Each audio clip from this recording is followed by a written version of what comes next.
ជំរាបសួរពុកម៉ែបងប្អូនទាំងអស់គ្នានេះគឺជាដើមទ្រាស្វាហើយតំបន់ខ្លះហៅវាថាដើមជើងចាបហើយប្រភពឈ្មោះបរទេសឈ្មោះវិទ្យាសាស្ត្រហៅវាថាដើម Euravia rufa Bloom អញ្ចឹងថ្ងៃនេះខ្ញុំនាំអ្នកទាំងអស់គ្នាមកស្គាល់ដើមទ្រាស្វានៅតំបន់ខ្ញុំគេហៅថាដើមទ្រាស្វាតែតំបន់ខ្លះហ្នឹងគឺគេហៅថាដើមជើងចាបហើយនេះគឺជាផ្លែរបស់វាដែលយើងអាចយកមកញ៉ាំបានផ្លែរបស់វាគឺផ្លែជាចង្កោមវិលជុំតងដែលផ្លែនៅខ្ចីពណ៌រាងខៀវបើចាស់ទៅហ្នឹងគឺវាពណ៌លឿងហើយទៅពេលទុំទៅវាឡើងពណ៌ក្រហមជាចង្កោមជុំដែលវាផ្លែទៅតាមចុងមែកផ្លែវាក្នុងម្ដាមហ្នឹងគឺច្រើនគួរសមនេះគឺជាសន្តានផ្លែវាជាចង្កោមនៅខ្ចីហ្នឹងពណ៌ខៀវពណ៌បៃតងសំទោសអ្នកទាំងគ្នាច្រឡំពណ៌បៃតងហើយទៅពេលទុំឡើងហ្នឹងគឺពណ៌ក្រហមឆ្អិនឆ្អៅយើងមើលទៅឃើញពីចង្ងាយហ្នឹងឃើញលេចធ្លោមែនតើហើយបើសិនជាវាខ្ចីវាពណ៌លឿងហើយទម្រង់សន្តានស្លឹកនិងដើមរបស់វាគឺបែបនេះបងប្អូនស្លឹករបស់វាធំ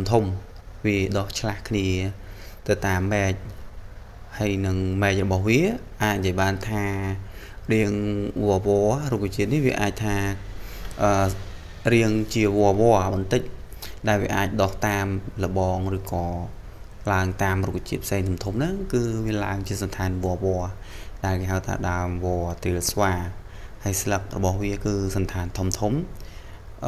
រាងធំវែងស្រួចចុងបន្តិចអាចប្រវែងបណ្ដោយហ្នឹង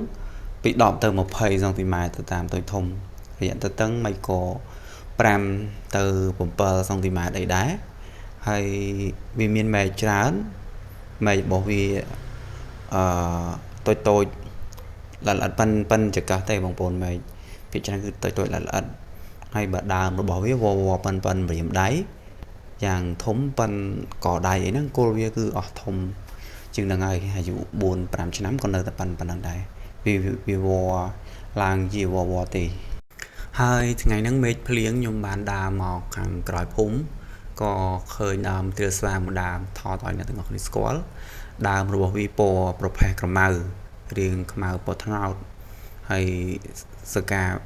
សវកលាល្អិតតូចដែលយើងមើលទៅឃើញដូចស្រដៀងទៅដើមទៀបតែគ្រាន់តែរាងក្រមៅជាងហើយវាដុះជាគុំគឺ4-10ដើមក្នុងគុំវវាឆ្លាស់គ្នាខ្វែងខ្វាត់នៅក្នុងដើមគុំនីមួយហ្នឹងហើយវាអាចលូតបានវែង5ម៉ែត្រទៅ10ម៉ែត្រទៅតាមរយៈអាយុកាលរបស់វាហើយបើផ្លែរបស់វាវិញគឺយើងអាចយកមកញ៉ាំបានអ្នកនរគ្នាយើងអាចយកផ្លែវាទុំហ្នឹងមកញ៉ាំបានដែលវាមានរសជាតិជូរបន្តិចចត់បន្តិចដើមខ្លះទៅក៏មានរសជាតិផ្អែមដែលយើងអាចយកមកញ៉ាំបានជាពិសេសការខ្ញុំនៅក្មេងៗនៅខ្វៀលគោទៅតាមតំបន់ជើងភ្នំចកាយហ្នឹងគឺសវោមែនតើបេះដាក់ទាំងថ្នាក់4-10ផ្លែហ្នឹងគឺបានមួយថ្នាក់អាចយកមកញ៉ាំជំនួសបាយបានហើយបងប្អូនគ្រាន់តែញ៉ាំយូរទៅវាមានរសជាតិកពុលពិបាកញ៉ាំដែរយើងញ៉ាំច្រើនទៅវាទៅជាធំក្លិនលែងចង់ញ៉ាំ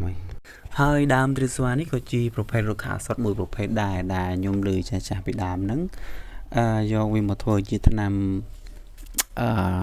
រឹសវាយកមកដាំទឹកផឹកដើម្បីសម្រាប់ដែលម្ដាយទៅសម្រាលកូនថ្មីអាចជំនួយឲ្យមានទឹកដោះដើម្បីញ៉ាំដាំទឹកផឹកទៅជួយឲ្យមានទឹកដោះសម្រាប់កូនដើមទ្រាស្វានេះភាគច្រើនគឺសម្បូរដោះទៅតាមជនបទជើងភ្នំដែលវាជារុក្ខជាតិព្រៃដែលនៅតំបន់ទីប្រជុំជនហ្នឹងគឺពុំសូវឃើញវត្តមានដើមនេះទេអញ្ចឹងខ្ញុំសង្ឃឹមថាអ្នកទាំងអស់គ្នាអាចស្គាល់ដើមនេះទាំងអស់គ្នាទៅពេលដែលទៅលេងនៅតំបន់ព្រៃជនបទហ្នឹងឃើញវាហ្នឹងអាចនឹងស្គាល់ដោយសារតែលក្ខណៈផ្លែនិងស្លឹករបស់វារាងប្លែកពីគេដើមវារាងពណ៌ក្រមៅផ្លែទុំក្រហមចិនឆ្អៅជាចង្កោមមួយចង្កោមហ្នឹងដុះវិលជុំមាន20-30ផ្លែអីចឹងទៅហើយស្លឹកធំដើមមានសន្តានជាវដែលឡើងទៅតាមគ្នាហ្នឹងហើយសង្ឃឹមថាអ្នកទាំងអស់គ្នានឹងស្គាល់